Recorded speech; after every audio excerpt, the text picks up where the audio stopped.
сәлеметсіздер ме? 1941 жылы 22 маусымда фашистік Германия құмарлықпен Кеңес одағына шабуыл жасады. Елде бейбіт өмір үзілді.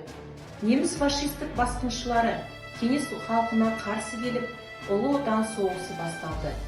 Қазақстандықтар және Кеңес одағының барлық халықтары отан қорғауға тұрды.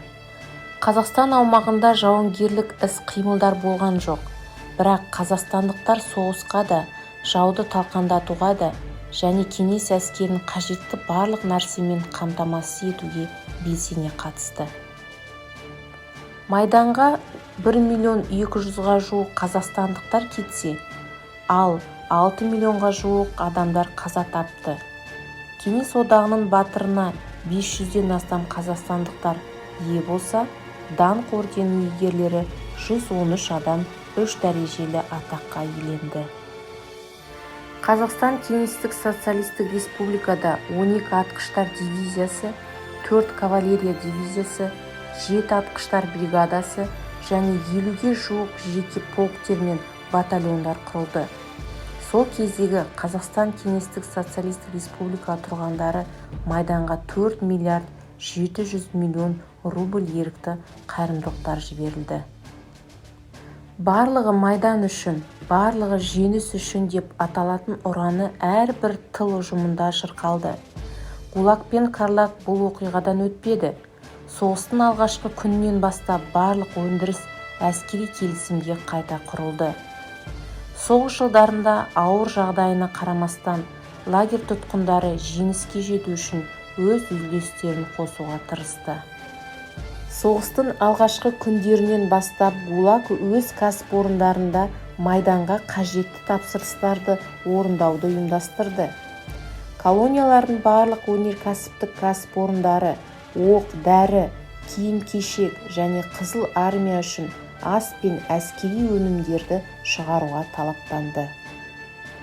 Соғыстың алғашқы күндерінде саптық әскерлер мен офицер кадрларын жетіспеуіне байланысты Кеңестік социалистік республикалар одағы ішкі істер министрлігінің ұсынысы бойынша қамауға алынғандардың кейбір санаттарын мерзімінен бұрын босату туралы 1941 жылы 12 шілдедегі және 4 қарашадағы жоғарғы кеңес президиумының жарлықтары шығарылды.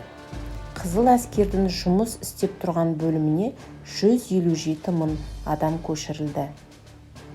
Соғыстың кейінгі 3 жыл шамасында 1944 жылдың маусымына дейін қарулы күштер тағы 1 миллион адамдарды қабылдап, олардың есебінен 67 дивизия жасақталып шықты. Көптеген бұрыннан отырған тұтқындар майданда жүріп, ерлік пен батылдық көрсеткен үшін олар Кеңестік социалистік республика одағының ордендерімен және медальдарымен марапатталды. Олардың кейбіреулері ерекше жауынгерлік ерліктері мен еңбектер үшін Кеңес одағының батыры атағына ие болды. Олардың ішінде Бреусов, Ефимов, Астахов, сержанттар және тағы басқалар бар. Әр түрлі жұмыс түрлері жүргізілген, яғни ГУЛАГтың көптеген филиал тұтқындары қорғаныс және қару-жарақ өндіріс құрылыстарында күштеп қолданудың мақсат етіп бағытын айғақтайды. Сонымен қатар Карлаг тұтқындары Жезқазған металлургиялық зауытының құрылысына белсене қатысты. Соғыстың алғашқы күндерінен бастап жаңа шахталар мен кен өндірісінің ұлғайтуға назар аударды. 1942 жылы 19.800 тонна мыс өнімінен 605.000 тонна мыс кені өндірілді. Сол сәтте марганец және өнім алынып, бұрын тоқтатылған 4 шахталар іске қосылса, қосалқы шахталардың 5-еуі өндіріске берілді. Сонымен қатар, нөмір 31 ірі шахталар бірінші қолданысқа жіберілді.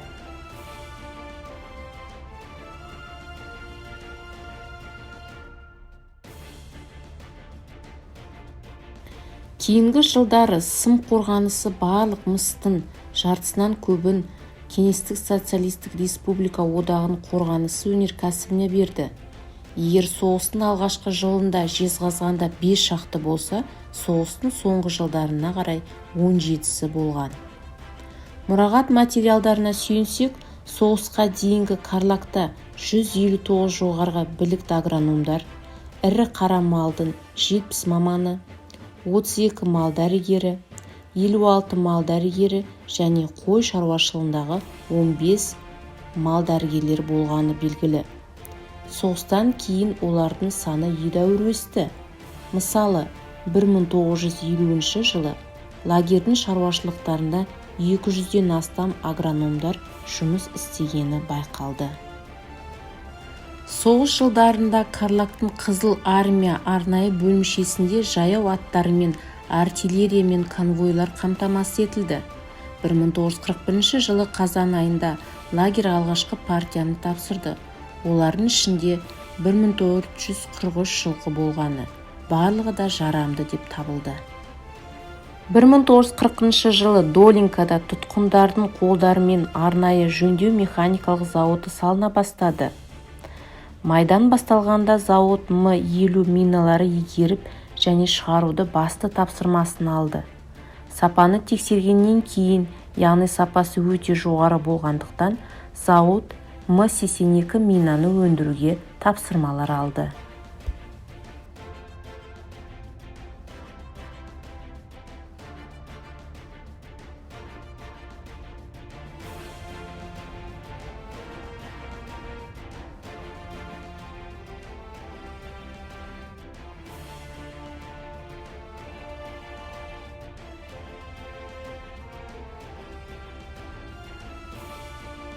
Алдымен айына 5 мың, кейіннен 15-тен 35 мыңға дейін жетті.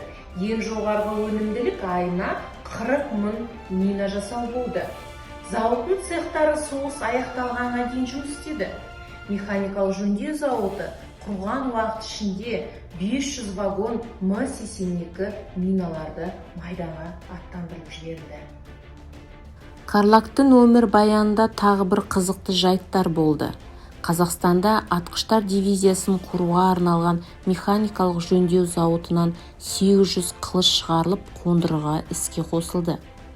Қылыштарды жасауға арналған арнайы материалдар болмады, бірақ халық жауы тұтқындары бұйрықты мерзімнен бұрын орындап қойды.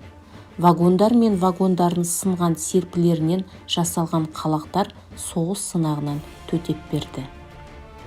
Қарлақта терезе әйнектерін, шыныдан жасалған шамдарды және басқа да ұсақ заттарды шығаратын шыны зауыты жұмыс істеді. 1944 жылы өндіріс жоспары 106% орындалды. Гулактың нөмір 695-874 және нөмір 968-700 бұйрықтарының негізінде Қарлақта пимакат фабрикасы құрылды. Пимакат фабрикасында өндіріс игеріліп, зауыт күніне 100-ден астам пима және 300 жұп сапалы ұлтарақ шығарылды. Қарлақтың құрамына Алжир лагері тіркелді. Ол отанға сатқын жасаған Ақмола әйелдердің лагері еді. 1938 жылдың жазында тұтқын әйелдері тігін фабрикасын салуға кірісті. Ақмола тігін фабрикасы және тоқу шеберханалары ірі кәсіпорынға айналды. Соғыс жылдарында әскери формалар тігіліп, жыл сайын олар 3000 дене жылытқыш киімдері мен шалбарларға тапсырыс берілді. Зауытта 3500 әйелдер жұмыс істеді. 1942 жылы зауытта 45103 жиынтық мақта киімдері, жартылай жүннен жасалған қолғап 18564 жұп болса, ал мақтадан 96928 жұп жасалды. 1944 жылы тігін фабрикасының жоспары 102% болса, иіру және тоқу 105%-ға орындалды.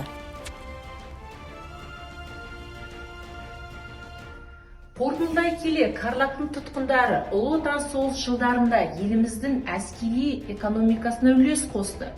Қуғын-сүргін ұшыраған адамдардың зор күш игеру нәтижесінде майданның жетістіктеріне қол жеткізді.